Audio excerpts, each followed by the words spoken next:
بسم اللہ الرحمن الرحیم الحمد للہ رب العالمین والعاقبۃ للمتقین والصلاة والسلام علی سید الانبیاء والمرسلین وعلی آلہ الطیبین واصحابہ الطاہرین اما بعد فاعوذ باللہ من الشیطان الرجیم بسم اللہ الرحمن الرحیم۔ میرے فیس بک کے ناظرین السلام علیکم ورحمۃ اللہ وبرکاتہ۔ آج ایک مرتبہ پھر ایک اور درس حدیث کے ساتھ آپ حضرات کی خدمت میں حاضر ہوں۔ دعا ہے خالق کائنات جل وعلا کلمت الحق بیان کرنے اور ہم سب کو عمل کی کامل توفیق نصیب فرمائے۔ حضرات گرامی قدر،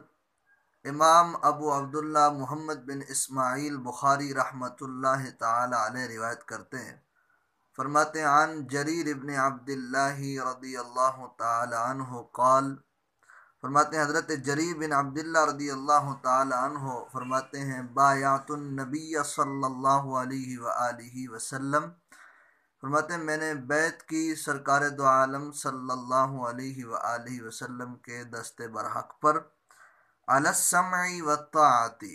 اس بات پر کہ یا رسول اللہ صلی اللہ علیہ وآلہ وسلم میں جو کچھ سنوں گا اس کی اطاعت کروں گا،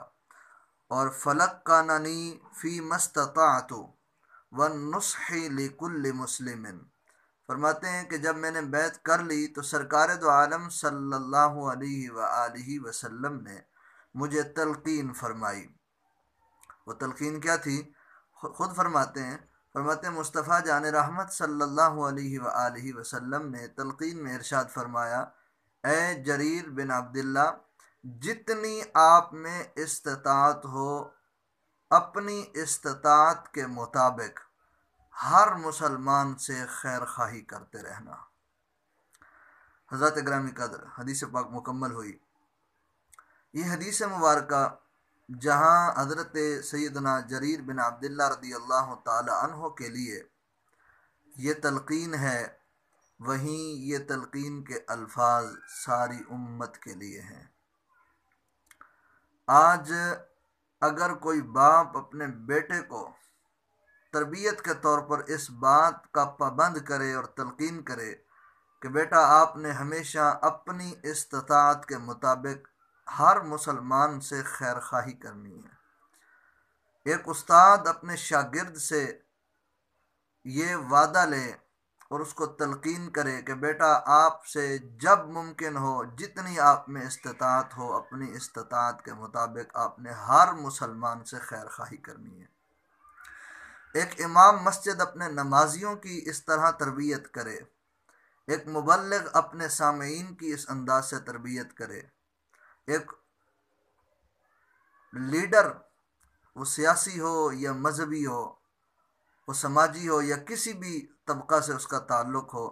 یا کسی بھی شعبہ سے اس کا تعلق ہو، وہ اپنے ماننے والے اپنے منسلک حضرات سے اس بات پر وعدہ لے کہ آپ سے جتنا ہو سکے ان کو تلقین کرے کہ آپ سے جتنا ہو سکے کہ آپ نے مسلمانوں کے ساتھ خیر خواہی کرنی ہے۔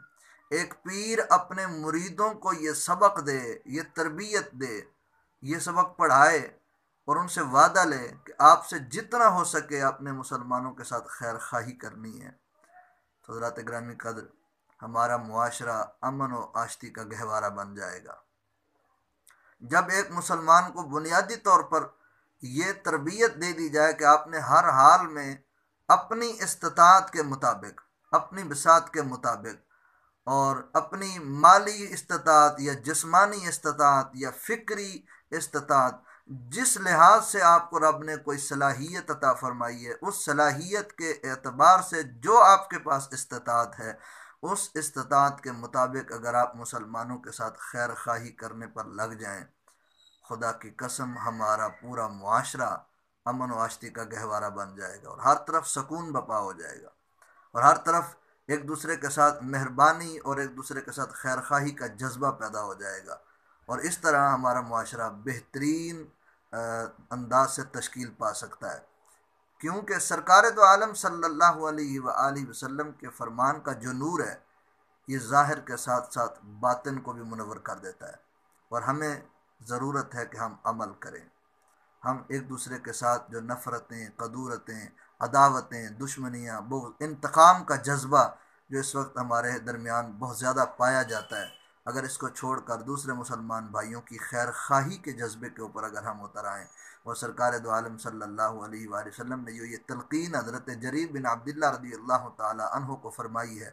اگر اس تلقین پر پوری امت کا ہر فرد، وہ جس شعبہ سے اس کا تعلق ہے، وہ مالک ہے تو وہ اپنے غلام سے خیر خواہی کرے، وہ فیکٹری کا مالک ہے تو وہ اپنے ورکر سے خیر خواہی کرے،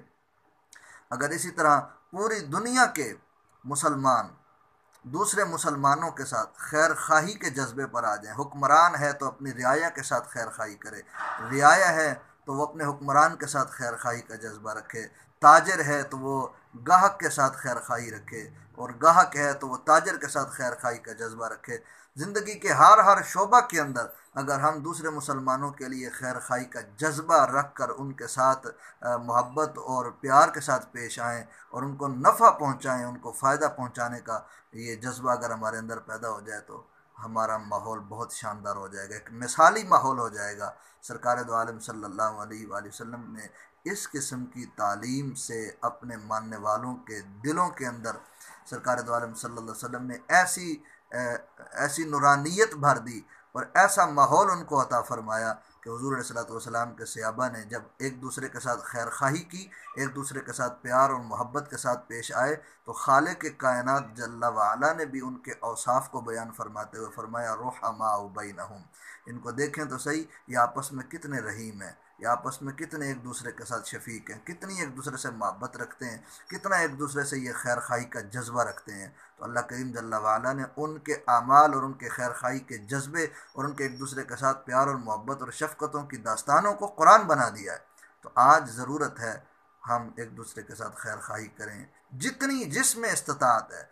جتنی جس کو رب نے صلاحیت عطا فرمائی ہے، وہ اپنی صلاحیت کے اعتبار سے دوسرے مسلمانوں کے ساتھ خیر خواہی کرے۔ اللہ کریم جل وعلا ہم سب کو اس حدیث مبارکہ پر عمل کی توفیق نصیب فرمائے۔ وآخر دعوایا ان الحمد للہ رب العالمین۔